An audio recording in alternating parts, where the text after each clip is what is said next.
오늘은 5월 5일 주일 예배인데요. 사명에 대해서 한번 오늘은 말씀을 나눠보려고 합니다. 사명에 대해서. 그래서 오늘 찾으실 본문은요. 고린도전서 9장 16절, 17절 말씀입니다. 우리 찾으셨으면 한번 같이 천천히 읽어보겠습니다.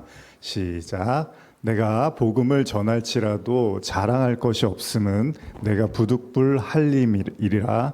만일 복음을 전하지 아니하면 내가의 화가 있을 것이로다. 내가 내 자의로 이것을 행하면 상을 얻으려니와 내가 자의로 아니한다 할지라도 나는 사명을 받았노라. 아멘. 여러분 혹시 사명이라는 말 들어보셨나요? 사명? 사전적 의미를 보니까요, 맡겨진 임무라는 뜻이 있습니다. 그래서 신앙인들은 보통 이 사명하면은 하나님께서 부르신다, 그래서 부르심이라고도 말을 하는데요. 그러니까 하나님께서 자신의 일을 누군가에게 맡겨서 그 일을 하도록 하신다는 거예요. 행하도록 하신다는 거죠. 그래서 처음에 이제 신앙을 갖고요, 사람들이 어느 정도 이제 신앙심이 깊어지고 성장을 하게 되면 사람들이 이제 궁금해하는 것 중에 하나가 뭐냐면, 하나님께서 나를 부르셨다면 내 부르심은 뭘까, 이런 생각을 해요. 그러니까 이게 무슨 말이냐면, 하나님이 나를 구원하시고 나를 선택하시고 부르셨다면 나는 어떤 일을 하고 살아야 되지? 나를 향해서 무슨 계획이 있으실까? 이런 생각을 하는 거죠. 예를 들면 제가 이제 그런 경험이 있는데요. 중학교 때 제가 이제 교회를 처음 나가게 됐다고 했잖아요. 그러면서 이제 교회를 나가면서 나름대로 이제 신앙을 이제 갖게 되고 성장을 하게 되면서 이제 고등학교에 이제 올라가면서 더 진지해지기 시작했습니다. 그리고 제 진로에 대해서 고민을 하게 되었습니다. 그건 뭐냐면, 제가 주님을 위해서 살 건가 아닐까, 이런 문제였어요.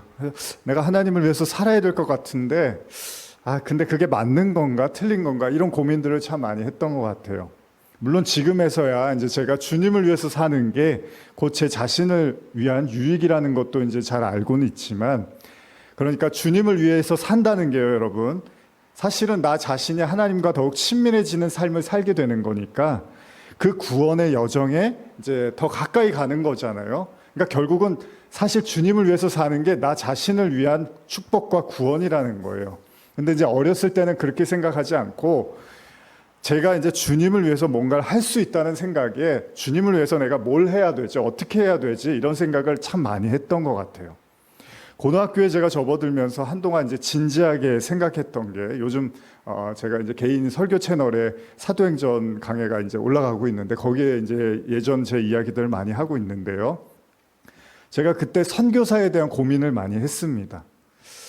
교회를 다니면서 이제 제가 나름대로 그때 어려움들이 있었는데, 여러 가지 어려움들이 있었는데, 그 힘듦과 연약함 그리고 많은 결핍들을 분명히 제가 교회를 다니면서 기도하고 교제하고 또 예배드리면서 많이 이렇게 채워졌던 것 같아요. 그러니까 어떻게 보면은 제가 예전에도 말씀드렸지만, 제가 신앙을 갖지 않았다면 지금의 제가 있을 수 있을까라는 생각까지 할 정도로 많이 흔들렸습니다. 많이 약했고. 근데 정말 예배를 드리고 하나님을 만나고 교회를 다니면서 그래도 저를 추스리고 뭔가 삶을 영위해 갈 수 있었던 것 같습니다. 그러다 보니까 이제 주님을 위해서 뭔가 하고 싶은 거예요. 내가 주님을 위해서 뭔가 하고 싶은데, 내 삶을 드리고 싶은데, 그런 무언가를 하고 싶은 마음이 점점 이렇게 차오르기 시작하더라는 겁니다. 그리고 그때 이제 성경을 읽으면서 제가 제일 이제 크게 느꼈던 게, 신앙적으로 최고로 잘 사는 게 뭐냐, 그게 하나님께 영광을 돌릴 수 있는 거. 근데 그 하나님께 영광을 돌리는 게 뭘까라고 고민하던 중에 이제 선교사가 되는 게 하나님이 굉장히 기뻐하실 거라는 생각을 하게 됐습니다. 다시 말하면 주님의 복음을 전하다가 마지막 제 삶을 마무리하는 거, 주님을 전하다가 그 생을 마치는 거. 가끔 목사님들이 그런 말씀 하세요. 연세 드신 분들이 가장 축복된 죽음은 설교하다가 단위에서 쓰러지는 거라고 그런 얘기를 하세요. 근데 설교하다 쓰러지는 것보다 다 끝나고 쓰러지는 게 낫겠죠. 어쨌든 간에 그런 말씀을 종종 하십니다. 그러다 보니까 저도 이제 선교사가 돼서 그렇게 살다가 목숨을 마무리하는 거, 마감하는 거, 이게 정말 주님께서 기뻐하시지 않을까, 너무 멋있다는 생각이 들었어요. 이것이야말로 하나님께서 잘했다고 칭찬하실 거라는 생각이 들어서 굉장히 고민을 많이 했습니다. 그래서 그런 고민과 기도 끝에서 이제 신앙에 대한 이제 많은 생각들 하면서 처음으로 그런 생각을 가졌습니다. 제가 이제 처음 다니던 그 교회가 좋았어요. 너무 좋았고 편했고 사람도 많고 또 선생님들도 너무 잘해주셨고 아이들도 친구들도 너무 친했거든요. 근데 그때 고민하면서 처음으로 이 교회를 좀 떠나야겠다는 생각을 하게 됐습니다. 왜냐하면 제 자신의 신앙의 진보를 위해서 친구들을 만나고 즐거운 시간 보내고 익숙해진 이게 좋기는 하지만 이 장소를 떠나서 뭔가 하나님이 알 수 없는 어떤 이끄심이 저를 위해서 준비된 뭔가가 있을 거라고 생각해서 그 미지의 세계를 향해서 한번 발을 내딛고 싶었습니다. 그때 제가 교회 예배당에서 굉장히 혼자 진지하게 이제 기도를 했었거든요. 아무도 없는 데서 이제 대예배당에 가서 굉장히 기도를 많이 했어요. 그러다가 정말 하나님 제가 뭘 해야 될까요? 어떻게 해야 될까요? 혼자 이제 진지한 거예요. 그때 제 머릿속에 강렬하게 한 구절이 스쳐 지나갔습니다. 그게 뭐냐면 창세기 12장 1절인데요. 한번 성경 있으신 분들 찾아보실까요? 창세기 12장 1절입니다. 성경 많이 아시는 분들은 딱 들으시면 아시기도 하겠죠. 창세기 12장 1절입니다. 한번 찾으신 분들 읽어보겠습니다. 여호와께서 아브라함에게 이르시되 너는 너의 고향과 친척과 아버지의 집을 떠나 내가 내게 보여줄 땅으로 가라. 잠시만요.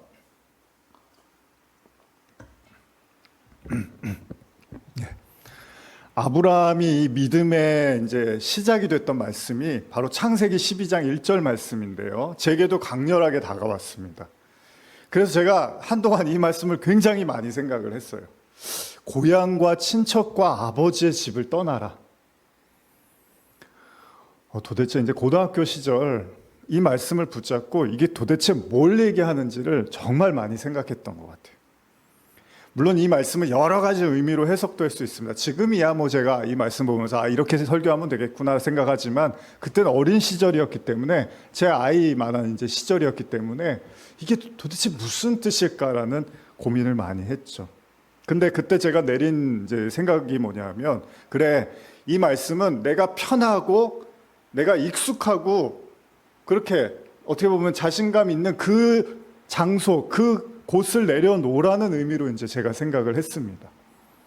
그러니까 무슨 말이냐면요. 제가 굳이 하나님을 막 찾거나 믿음을 필요로 하지 않아도 되는 그러니까 그런 익숙한 장소를 떠나서 어쩌면은 제가 계속 기도하지 않으면 안 되고 계속 하나님을 찾지 않으면 안 되고 정말 하나님이 도와주시지 않으면 안 되는 그런 곳에 가야 될 것 같은 그런 미지의 장소를 향해야 될 것 같은 그런 마음이 들었습니다. 그래서 그때 이게 떠나라는 말씀이구나라는 생각을 하게 됐습니다. 여러분들이요 만약에 한국에 계시다가 국내 여행도 뭐 전혀 그렇지 않진 않지만 해외로 여행을 이제 가보신 적이 있잖아요. 그러면 이제 느끼게 되는 게 뭐냐면 물론 이제 여행도 좀 차이가 있는데 여행사를 끼고 이제 여행을 가면 어떡하죠? 여행사에서 다 알아서 책임을 져줘요. 뭐 깃발 하나 들고 이리 오세요, 저리 가세요, 밥 먹고 몇 시에 여기에 모이세요. 알아서 다 해주니까 그냥 우리는 어떻게 가면 되죠? 쫓아만 가면 돼요. 그리고 혹시나 여행사가 아닌데 그 지역에 알고 있는 사람이 있어서 언어를 능수능란하게 하면 또 어떻죠? 그 사람만 쫓아다니면 돼요. 야, 어디가 맛있대? 그럼 거기 먹고 야 여기가 좋대. 저도 프랑스 있을 때 이제 가끔 손님들 오시면은 제가 그 저기 세느강의 그 바또무슈라고 하는데 이거 굉장히 많이 탔어요. 이 배 타는 거 아시죠? 그래서 그 세느강을 참 많이 왔다 갔다 했었는데 왜 그러냐면 누가 오시면은 이제 그 여행 제가 가이드를 해드리는 거예요. 그래서 저 루브르 박물관도 갔다가 에펠탑도 갔다가 막 듣기만 해도 아주 좋으시죠. 에펠탑에 아주 그냥 거기서 김밥도 많이 사 먹고 그랬는데 거기 이렇게 그 잔디밭이 넓게 있는데 거기서 사진 찍으면 정말 너무 멋있습니다. 그래서 막 그렇게 해드리면 이제 너무들 좋아하시는 거예요. 그러니까 그런 것처럼 여러분들도 이제 여러분 동네에 누가 오시면 어떻죠? 저도 이제 가끔 제가 뭐 가족분들이나 오시면 여기 유원지 모시고 가서 여기서 이제 먼 관계 있으신 분들 오시면 제가 유원지에 가서 여기 뭐 이런 게 있습니다, 저런 게 있습니다 이렇게 하거든요. 그럼 우리는 그냥 쫓아만 다니면 되잖아요. 그런데 그렇지 않은 경우 거기 말도 잘 모르고 거기 지형도 잘 모르고 운전도 못하고 뭐 이런 상황에서 여행을 떠난다고 생각하시면 어떻죠? 굉장히 긴장이 많이 되겠죠. 물론 이것도 성격이나 이런 차이가 있겠지만 저 같은 성격은 좀 긴장을 많이 할 것 같아요. 제가 처음 프랑스에 있을 때 가족들하고 이제 주일 예배를 마치고서 간단한 이제 외식이라도 좀 하려고 이게 언어 스트레스를 많이 받으니까요. 교회 갔다 오면은 뭐 은혜스럽고 감사한 게 아니라 막 계속 불어도 뭐라고 설교하시는지 이게 뭘 잘 모르겠고 또 끝나고 나서 사람들하고 교제를 하는데 내가 제대로 이해하고 말을 했나 이런 생각을 많이 하니까 스트레스가 되는 거예요. 그러니까 나와서 이제 끝나고 나서 뭐라도 좀 이렇게 스트레스를 풀고 싶으니까 그때 이제 갔던 게 패스트푸드점이거든요. 그래서 집에서 한 10분 거리 정도 걸어가면은 그것도 이제 큰 도로가 하나 있는데 거기 또 횡단보도도 없어요. 근데 차들이 쌩쌩 달리는데 그걸 또 건너야지 거기 패스트푸드가 있는데 셋이서 목숨을 걸고서 이제 그거 햄버거 먹겠다고 거기를 건너갑니다. 지금 생각하면 아슬아슬했는데요. 어쨌든 간에 갔어요. 갔는데 이제 햄버거를 먹으려고 딱 했는데 주문을 이렇게 하는 거 처음에 이제 주문을 하는 걸 이렇게 보는데 이제 지금은 다 기계로 하잖아요. 근데 그때는 기계가 막 이제 등장했던 시점이었어요. 그래서 제가 프랑스에 가서 이런 기계가 있었나? 사람한테 주문하지 않고 기계로 하네 이랬던 생각을 했었거든요. 그러니까 이제 문제는 뭐냐면 키오스크로 하면은 카드 이렇게 넣고서 하면 되는데 이제 그렇게 하면 말 안 해도 되잖아요. 근데 문제는 뭐냐면 카드를 아직 안 만든 상태였어요. 그러니까 프랑스에 가서 이제 현지에서 쓸 카드를 만들어야 되는데 그것도 시간이 또 오래 걸리고 조사하는 게 많아요. 한국하고 또 틀려요. 그래서 그걸 또 기다려야 되니까 이제 현금으로 해야 되는 거예요. 그러면 현금으로 하려면 어떻게 해야 되죠? 가서 불어로 해야 되는 거예요. 그래서 불어로 주문을 해야 되는데 이제 문제가 뭐냐면 옆 사람이 하는 걸 봤는데 무슨 햄버거 하나 주문하는데 대화를 엄청 많이 주거니 받거니 하는 거예요. 요즘 그 샌드위치 사러 가면 그런 거 있잖아요. 뭐 아시죠, 여러분? 지하철 샌드위치 그거 사러 가면 빵은 뭘로 할 거예요? 뭘로 할 거예요? 뭐 이렇게 물어보면 저는 처음에는 무서워서 그 샌드위치도 주문하러 잘 안 갔었거든요. 근데 어쨌든 거기서도 이렇게 보니까 말을 계속 하는 거예요. 그래서 갑자기 긴장이 되니까 이제 제 성격이 나오는 거죠. 여보가 가서 주문하라고 이제 하는 거죠. 당신이 주문해. 그때 또 제 아내는 당신이 해야지. 서로 이제 티격태격 하는 거죠. 햄버거 하나도 마음 놓고 사 먹지를 못하는 거예요. 가서. 그래 이게 동네 슈퍼 가는 것도 그렇고 뭐 신경 쓸 게 너무 많고 전화만 오면 또 이렇게 겁이 나는 거예요. 전화 아시죠? 전화 받기도 또 힘든 거예요. 그래서 제가 처음에 이제 쇼크 받았던 때가 이제 우편물 때문에 우체국 갔는데 그 또 담당자가 막 이렇게 굉장히 막 날카로운 눈빛을 하고 그러니까 저는 괜히 긴장을 해서 뭐 죄인 된 것처럼 또 말도 막 버벅거리니까 갔다 와서 제가 화를 엄청 냈어요. 지금 이게 뭐야 막 그러면서 그랬어요. 그때는 참 그렇게 예민하고 긴장을 많이 했던 것 같아요. 여러분 단순한 여행이 아니었기 때문에 제가 즐기러 간 게 아니었잖아요. 그래서 항상 커다란 긴장감 속에서 살았던 기억이 납니다. 그래서 더더욱 제가 뼈저리게 느낀 게 뭐였냐면 이거 하나님이 도와주지 않으면 안 되겠다. 진짜 이거 하나님이 우리 가족들 도와주시고 지켜주지 않으면 정말 어렵겠다라는 생각을 참 많이 했던 것 같아요. 이게 머릿속에서 계속 맴돌고 기도를 안 할 수가 없습니다. 뭐 어디 시내라도 파리라도 나가게 되면 길 잊어버릴까 봐 또 차 시간 놓치잖아요. 그러면 걸어가야 돼요. 막 3, 40분 거리를. 막 항상 초긴장 상태에 있었습니다. 그래서 버스 타고 지하철 타고 기차 타고 어디 갈 때마다 맨날 시간표 들고 다니면서 사진 찍고 아주 쉽지 않았습니다. 그리고 또 역명이 우리말 뭐 여기 관악역 하면 지금 내리실 역은 관악역 이러잖아요. 근데 파리 지하철은 관악 이래버려요. 뭐 아무 말도 없고 그냥 관악 그러면 막 그걸 또 듣고 있어야 돼요. 지금 무슨 역인지를. 왜 셋이 막 긴장하는 거예요. 지하철 타면은. 그렇게 이제 보냈던 기억이 납니다. 아마도요. 제가 어린 시절로 다시 돌아가 보면 그렇게 익숙하게 신앙생활을 했던 그래서 너무 편하고 재미있고 익숙해 있던 장소를 떠나야겠다는 생각을 그때 이제 처음 해보게 된 것 같아요. 그래야지 제가 더 하나님을 찾고 하나님을 의지하고 그럴 것 같더라고요. 진짜 하나님이 저를 통해서 일하신다라는 걸 보고 싶었고요. 느끼고 싶었습니다. 그러니까 진짜 하나님의 손길을 더 강렬하게 경험하고 싶었습니다. 하나님이 정말 나를 부르고 계신 건가? 하나님이 나한테 관여하시는 건가? 그걸 몸소 체험하고 싶었던 것 같습니다. 그리고 그렇게 교회를 떠나면서 이제 새로운 출발을 하게 됐습니다. 결국 대학으로 이제 선교학과를 지원하게 됐고요. 그리고 지금에 이제 이르게 됐습니다. 그때 참 많이 고민되었던 게요. 제가 정말로 하나님의 일꾼으로 부름을 받았는지 이제 이런 고민이 컸어요. 그러니까 제가 목사나 선교사로 사는 게 맞는 건지, 이게 정말 하나님이 원하는 건지, 아니면 그냥 제 개인적인 생각인지에 대한 많은 갈등과 고민이 있었습니다. 오히려 저는 그렇게 살고 싶은 마음이 있었는데, 하나님이 혹시 넌 아니야, 너 왜 목사 되려고 그래, 자꾸 너 선교사 왜 되려고 그래, 난 너 원하지 않아, 이럴 수도 있잖아요. 그러니까 이제 그런 고민도 하게 돼요. 나중에는 나 혼자 이러는 건가, 그런 거 있잖아요. 난 혼자 짝사랑하는 건가. 그러다 보니까 이제 주변 분들을 만나서 이야기를 하게 되는 거예요. 상의를 하게 되는 거죠. 제가 진짜 선교사가 돼도 될까요? 목사가 돼도 될까요? 목사는 그때 안 되려고 그랬어요. 제가 전도사만 하려고 그랬어요.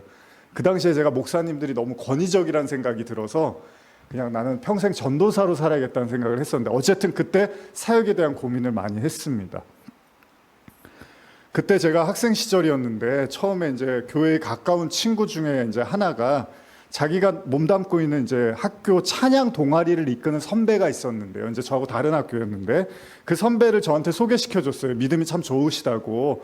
그래서 이제 그분하고 대화를 좀 나눌 기회가 있었는데, 이제 저보다 1살인가 2살이 많으셨어요. 근데 지금 이제 목회하고 계십니다. 근데 그분하고 대화를 나누던 중에 이런 얘기를 하시더라고요. 진짜 그분도 정말 뭐 저보다 훨씬 더 그 당시에 깊은 그 복음에 대한, 선교에 대한 고민을 하셨던 분이에요. 그러면 저한테 이러더라고요. 형제님, 목소리가 약간 이런, 형제님 뭐 이런 뒤였는데, 정말 복음에 미친 사람은 볶음밥도 볶음밥으로 들립니다, 이런 얘기를 하시는 거예요. 근데 그게 제가 이렇게 웃을 얘기가 아니라, 그래? 그러니까 볶음밥을 먹어도 볶음밥으로 들린다는 거예요. 그러니까 완전히 거기에 푹 빠져 있는 사람은 다 모든 게 다 그걸로 보인다는 거죠. 물론 다 당구 치는 분들은 모든 게 다 당구공으로 보이고 그런다 그랬잖아요. 바둑 두시는 분들은 다 흰 돌, 뭐 이렇게 검은 돌. 근데 그분 한마디가 제가 아직까지도 이렇게 기억이 나서 얘기할 정도로 강렬했어요. 그 당시에는.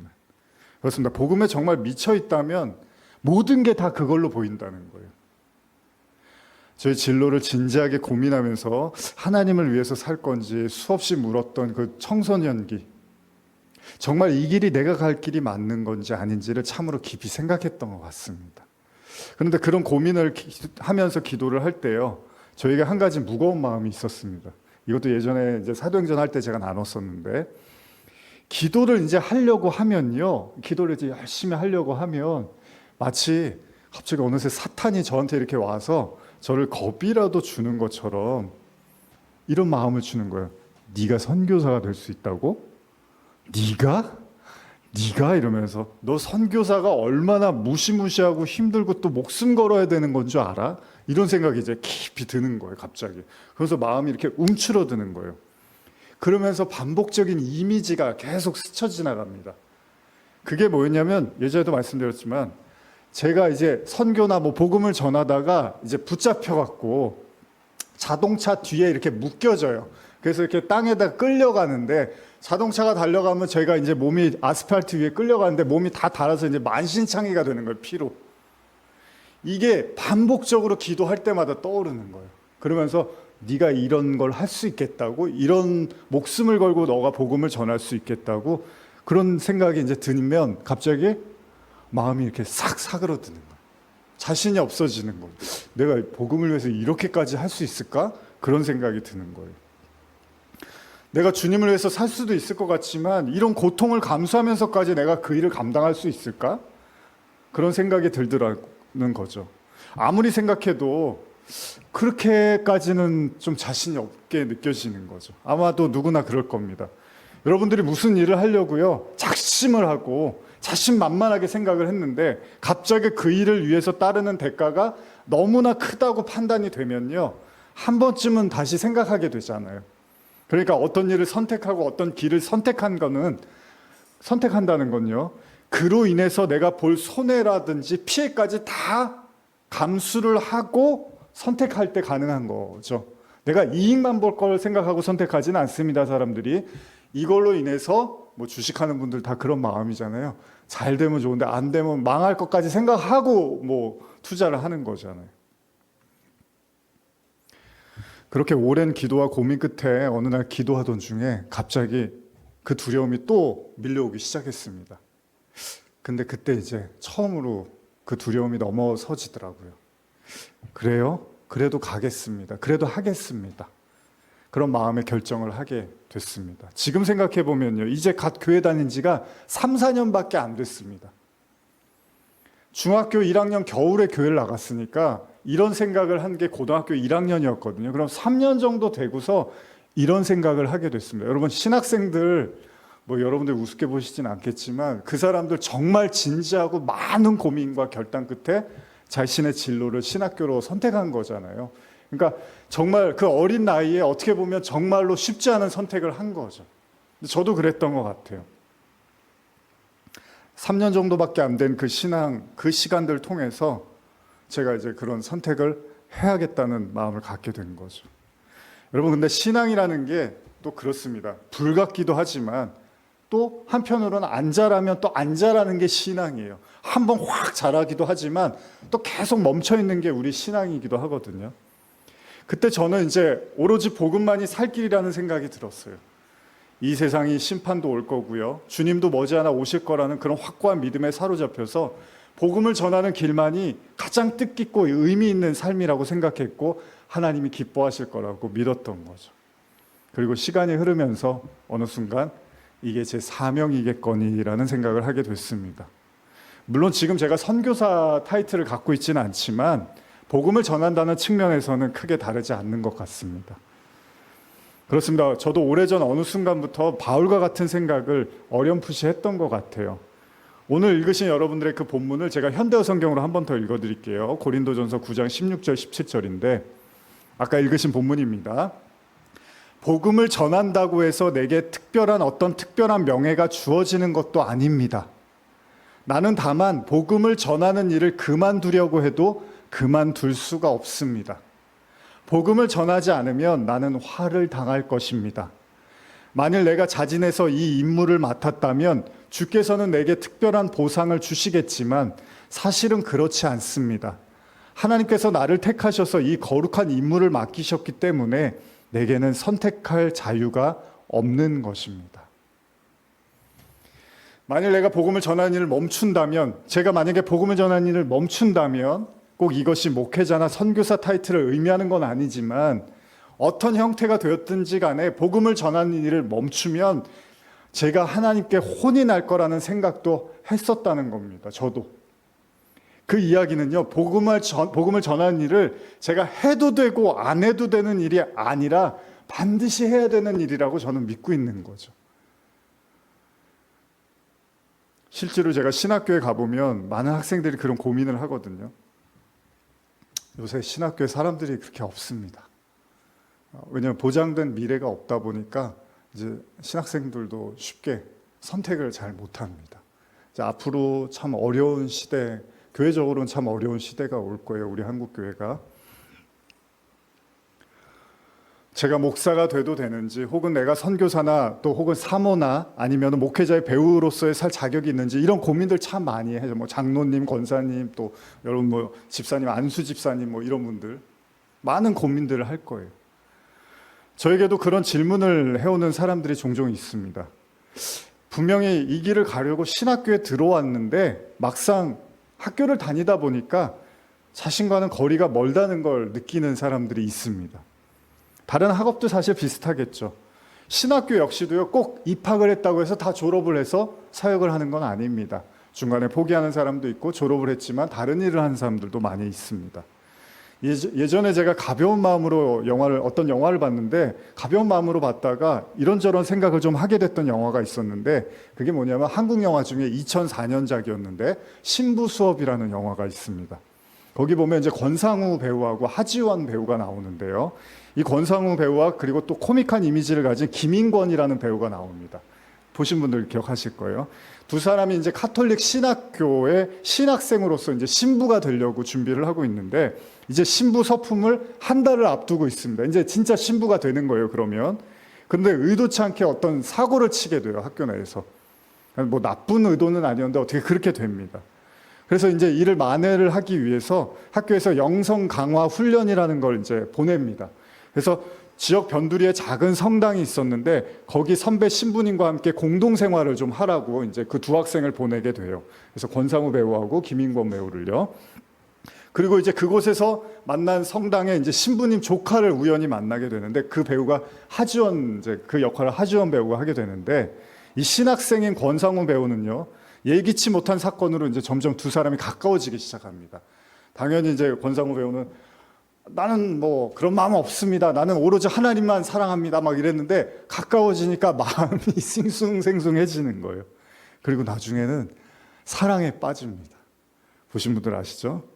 저는 이거 보다가 저도 이제 뭐 어쨌든 신학을 했고 이러다 보니까 그런 입장에서 이렇게 보고 있는데 당연히 이 영화가 끝날 때는 그래도 이 권상우 배우가 마음을 잡고 그래도 신부가 되겠지라고 생각을 했는데 그렇지가 않더라고요.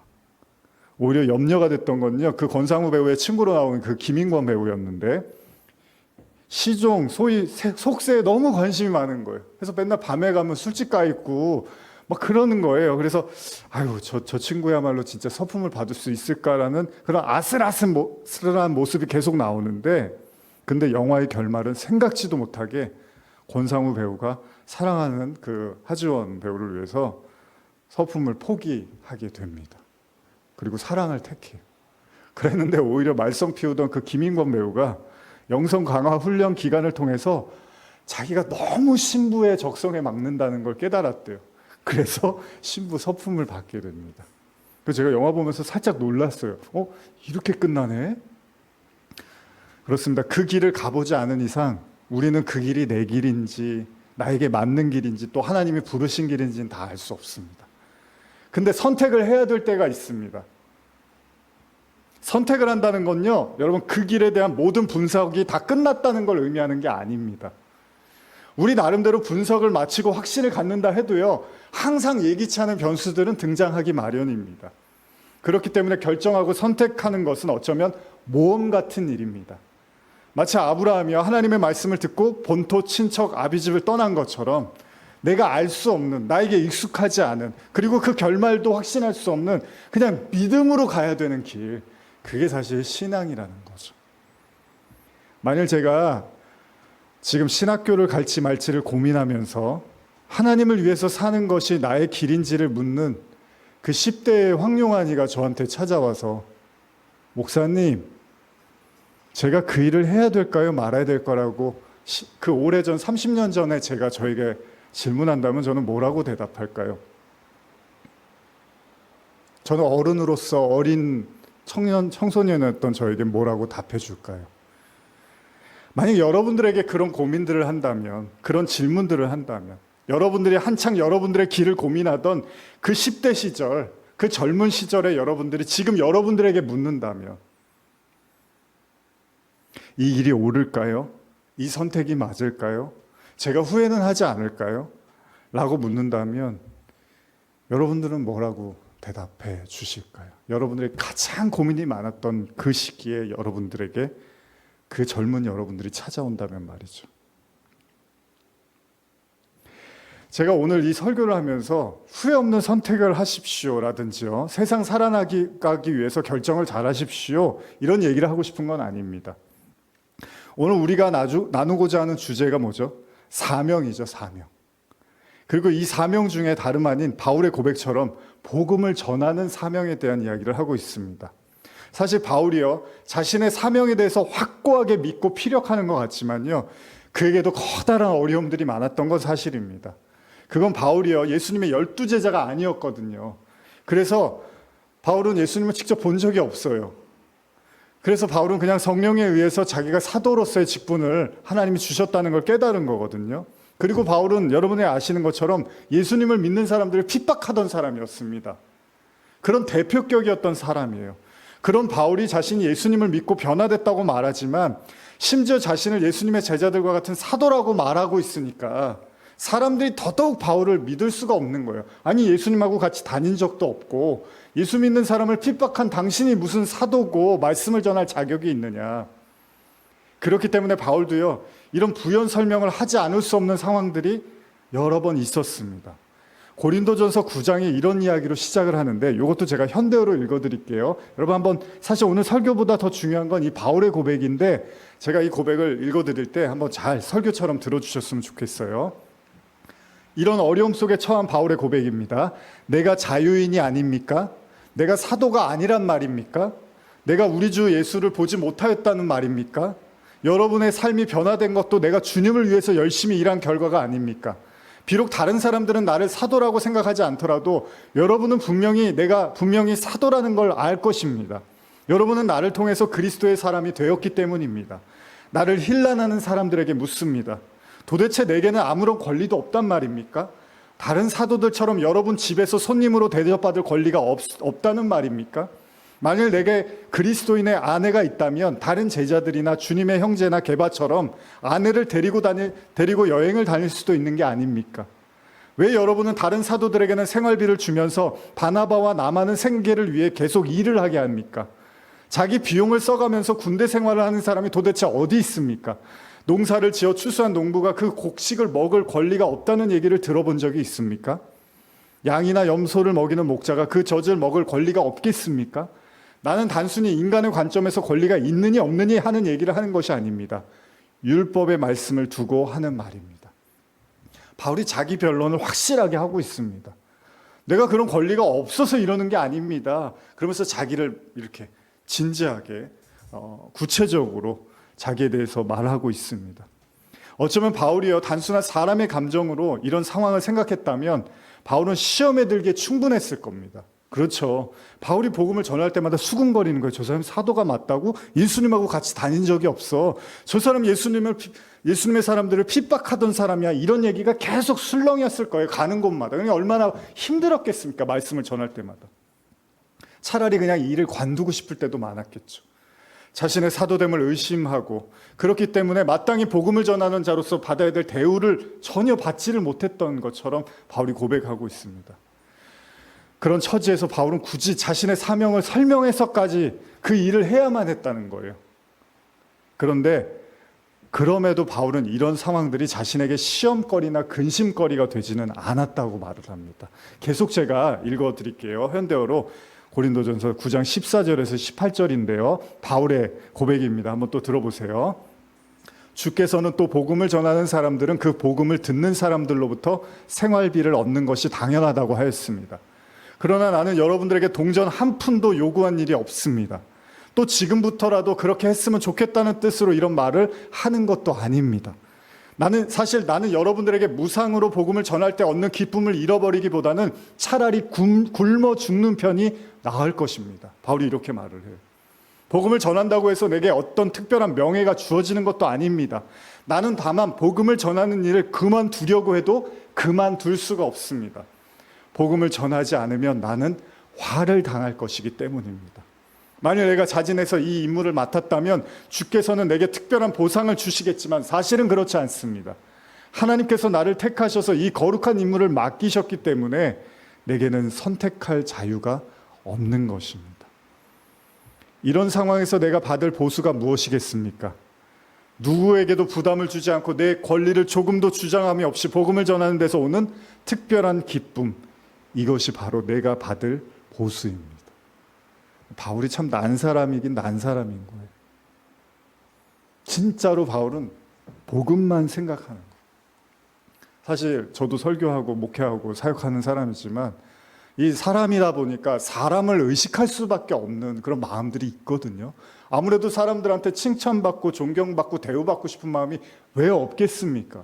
근데 바울이 아주 까놓고 얘기해요. 설령 나에게 그런 게 없다 하더라도 내가 아예 더럽고 치사해서 그만둬야지 이런 생각을 안 한다는 거예요. 왜냐하면 이게 내가 해야 될 사명이라는 거예요. 이게 우리는 그걸 사명이라고 하는 거예요. 사명이라는 건 주변의 상황과 관심과 어떤 칭찬과 대우 이런 것들하고 관련이 없는 거예요. 진짜 그냥 내가 죽으나 사나 해야 되는 거 있잖아요. 어머니들이 자식들이 아침에 일어나면 그냥 아침에 더 일찍 일어나셔서 밥하시고 국하고 해서 아침 먹고 가라고 차려주시잖아요. 애가 뭐 감사해 하든 감사해하지 않든 부모님 마음이 그런 거잖아요. 그냥 그거는 부모로서 내가 해야 될 일이라고 생각하는 거죠. 바울도 그런 겁니다. 그냥 이거는 내 주변 사람들하고 관계가 아니라 그냥 하나님하고 나하고 내가 해야 될 일이라는 거예요. 여러분, 바울의 절절한 심정이 느껴지십니까? 사실 오늘 설교를 준비하면서 오늘 본문이 담긴 고린도전서 9장을 보면서 제가 이 내용을 현대어 성경을 읽어드렸잖아요. 사실 이 고백을 읽는 것이 설교보다 저는 더 중요한 것 같다고 생각됐습니다. 물론 제가 9장 전체를 다 읽어드리진 않았지만 바울의 주변의 상황이나 환경, 자신을 의심하는 사람들 혹은 수군거리는 사람들, 자신을 인정하지 않는 사람들, 복음을 전하기 위해서 스스로 생활비를 충당해야 되는 많은 상황들, 거기에 따르는 수많은 환난과 핍박, 얼마나 많이 매를 맞았습니까? 얼마나 많이 죽을 뻔했습니까? 근데 그게 바울한테는 중요하지가 않아요. 그런 것과 상관없이 그건 내가 할 일이라는 거예요. 그의 사명은요, 사람들하고는 무관한 거라는 거죠. 저도 가끔, 저도 이 길을 가지만 사역자들을 보고 대화를 나누고 또 여러 가지 형태로 우리가 만남을 갖잖아요. 그럼 진짜로 부르심을 받고 사명을 받았다는 건 그냥 묵묵히 그 길을 가는 것 같아요. 그냥 비가 오나 눈이 오나 그냥 천리길도 한 걸음부터라고 그냥 걸어가는 거죠. 천천히. 사람들이 제가 설교를 하는데 그 복음에 반응을 할 수도 있지만 어느 날은 좋아해 주실 수도 있지만 어느 날은 불편하고 듣기 싫어서 저한테 인상을 쓰실 수도 있겠죠. 뭐 여러 가지. 근데 그게 중요한 게 아니라 그가 나를 인정해주고 대접해주고 제 삶에 대해서 관심을 갖고 있느냐, 책임지려고 하느냐, 이게 중요한 게 아니라 그 사람이 나를 따르고 있느냐, 그렇지 않느냐, 이게 바울에게는 중요한 게 아니라 그냥 전하는 게 중요한 거예요. 그러니까 여러분, 사명이라는 게요, 성경이 말하는 사명은요, 하나님하고 나와의 관계에서 설정되어지는 거라는 거죠. 물론 하나님이 꼭 뿅 하고 나타나서 그 일을 해라 이렇게 말씀해 주시지는 않을 수도 있습니다. 그러나 우리의 삶을 통해서, 기도를 통해서, 간구를 통해서, 그리고 우리 주변 사람들 통해서 하나님은 계속 여러분들의 사명을 일깨워 주고 계십니다. 오늘 이 설교가 목사나 선교사나 사역자들을 위한 설교가 아닙니다, 여러분. 성경은 이미 스데반 집사도 복음을 전하다가 순교했다고 사도행전에서 이미 말씀하고 있습니다. 성경이 말하는 집사의 개념은 그냥 목사님하고 선교사님들이 하는 그런 정도의 수준은 이거 아닙니다. 그냥 다 똑같이 놓고 봅니다. 성경은 그리스도인들은 그냥 다 하나예요. 그냥 뭐 목사, 선교사는 직분일 뿐이지 뭐 집사, 장로, 권사 다 똑같습니다. 성도는 그냥 그리스도인입니다. 사실은. 하나님은 여러분들의 주변 환경을 통해서도 충분히 그래서 제가 여러분들한테 어떤 말씀을 드릴 때 여러분들이 제가 드리는 말씀에도 귀를 기울이셔야 될 필요가 있는 겁니다. 나한테 하나님이 그런 얘기 한 적 없는데요? 그럼 어떤 얘기를 하나님이 하셨나요, 여러분들한테? 그 얘기를 저한테 해주시면 제가 그만 말할게요. 제가 기도해서 어떤 걸 느꼈어요, 예를 들면. 근데 제가 이제 여러분한테 그렇다고 여러분들이 뭘 안 했다 이런 얘기가 아니라 예를 드는 거예요. 제가 뭔가 집사님 이런 것들을 한번 하나님께서 말씀하신 것 같습니다. 저는 못 들었는데요. 그러면 다른 얘기 한 걸 저한테 얘기해 주세요. 그럼 제가 그러시면 그렇게 알겠습니다. 이렇게 할게요. 하나님은 계속 우리에게 부름과 사역을 또 하나님의 일들로 여러분들을 초대하고 계신다는 거죠. 어제 제가 그 기도 모임 가서 이제 말씀을 전하고 이렇게 오면서 밤에 좀 한 2-3시까지 이제 잠을 못 잤어요. 이게 좀 또 막 소리 질러서 설교하다 보면 흥분도 되고 이게 잘 가라앉지도 않고 그러면서 제 자신에 대해서 이렇게 어디 외부 집회 가다 보면 또 제 자신을 많이 돌아보게 되더라고요. 그러면서 제 자신을 보면서 저도 어떻게 보면은 말씀 자체를 전하는 게 중요하지 어떤 사람들의 반응이나 이런 것들이 사실 크게 중요한 건 아닌데 물론 그렇다고 어제 반응이 없고 이런 게 아니라 그냥 사람인지라 항상 우리는 우리 자신에 너무 이렇게 몰입하게 될 수도 있는 거잖아요. 그래서 나를 더 내려놔야겠다. 항상 외부의 집회를 가다 보면 그런 생각들을 참 많이 해요. 정말 내가 깨끗하고 투명한 하나님 말씀을 전하는 거에 더 집중해야겠다라는 생각을 참 많이 하게 되거든요. 마찬가지로 여러분들도 하나님께서 계속 여러분들을 향해서 어떤 손짓과 어떤 말씀을 주실 때 한번 그것들에 대해서 귀담아 드릴 필요는 있다는 것입니다. 하나님은 사실 모든 성도들을 다 전도자로 부르셨습니다. 그래서 여러분들을 통해서 하나님이 잃어버린 한 영혼들을 또 구원으로 이끄실, 여러분들은 사실 그런 또 책임을 가지신 분들이기도 합니다. 꼭 뭐 피를 흘리고 선교사 목사가 되는 결단을 하지 않으셔도 여러분들의 삶에서 여러분들에게 주어진 잃어버린 양을 향해서 여러분들이 나가야 될 필요도 있다는 거죠. 복음 전도라는 건 남녀노소를 막론하고요, 성경 전체에 흐르고 있는 가르침이고 성도의 의무라는 것도 여러분들이 아셨으면 좋겠습니다. 마치 스데반 집사의 죽음처럼 말입니다. 자, 그렇다면 이 부르심과 사명은 우리 모두에게 다 해당되는 말씀입니다. 그럼 우리가 어떻게 나를 향해서 부르시고 사명을 부여하시는 하나님의 음성에 귀를 기울일까? 사실 고민을 했는데요. 이 시간에 뭐 그걸 다 제가 말씀드릴 수는 없고요. 이제 말씀을 마무리하면서 성경의 한 이야기를 읽어드리면서 여러분 자신을 향한 하나님의 음성에 그 부르심에 한번 귀 기울여 보셨으면 하는 생각이 들어요. 어버이날이라고 이제 얼마 남지 않았는데 부모님한테도 정말 잘해드려야겠지만 또 우리가 하나님 아버지라고 하잖아요. 그럼 하나님의 말씀에도 귀 기울일 필요가 있습니다. 사무엘상 3장 1절에서 9절인데 요거 제가 한번 현대어 성경을 읽어드릴게요. 요거 한번 잘 들어보시고 한번 집에 가셔서 오늘부터 혹시 하나님이 나를 부르시지 않나 한번 귀 기울이셨으면 좋겠어요. 제가 한번 읽어드릴게요. 어린 사무엘은 엘리를 도와가며 제사장의 일을 정성껏 수행하고 있었는데, 사무엘 이야기입니다. 그 당시에 여호와께서 어떤 사람에게 직접 말씀을 하시거나 꿈에 나타나는 일이 거의 없었다. 더군다나 엘리는 늙은 데다가 눈까지 어두워져서 거의 앞을 보지 못하고 지냈다. 어느 날 밤에도 엘리는 늘 하던 대로 자기의 침실에서 자고 있었고 사무엘은 성소에 있는 법궤 옆에다가 자리를 정하고 누워 잤다. 그런데 성소의 등불이 아직까지 꺼지지 않은 새벽녘이었다. 이때 여호와께서 사무엘아 하고 부르셨다. 어린 사무엘은 예 하고 대답하면서 즉시 일어나 빠른 걸음으로 엘리에게 가서, 엘리가 제사장입니다. 사무엘이 이제 성전 안에 있었는데 엘리에게 가서 저를 부르셨습니까? 제가 여기 왔습니다 하고 대답하였다. 그러자 엘리는 아니다, 나는 너를 부른 적이 없다. 다시 돌아가서 자거라 하고 말하였다. 그래서 사무엘은 다시 제자리로 돌아와 자리에 누웠다. 그때 여호와께서 사무엘아 하고 다시 부르셨다. 사무엘이 또 일어나 엘리에게 가서 저를 부르셨습니까? 하고 제가 여기 있습니다 하고 대답하자 엘리는 이번에도 아니다, 나는 너를 부른 적이 없다. 가서 자거라 하고 말하는 것이었다. 사무엘은 그것이 주님의 음성인 줄 미처 몰랐다. 그는 주님의 음성을 이제까지 한 번도 들어보지 못하였기 때문이다. 여호와께서 세 번째로 사무엘을 부르셨다. 사무엘은 이번에도 일어나 엘리에게로 가서 저를 부르셨습니까? 하고 물었다. 그러자 엘리는 그제야 사무엘을 부르는 분이 여호와이신 줄을 깨닫고 사무엘에게 이와 같이 일러주었다. 너는 다시 가서 누워있거라. 그러다가 또 너를 부르는 소리가 들리거든 여호와여 말씀하옵소서, 주의 종이 듣고 있습니다라고 대답하여라. 그래서 사무엘은 자리로 돌아가 다시 누웠다.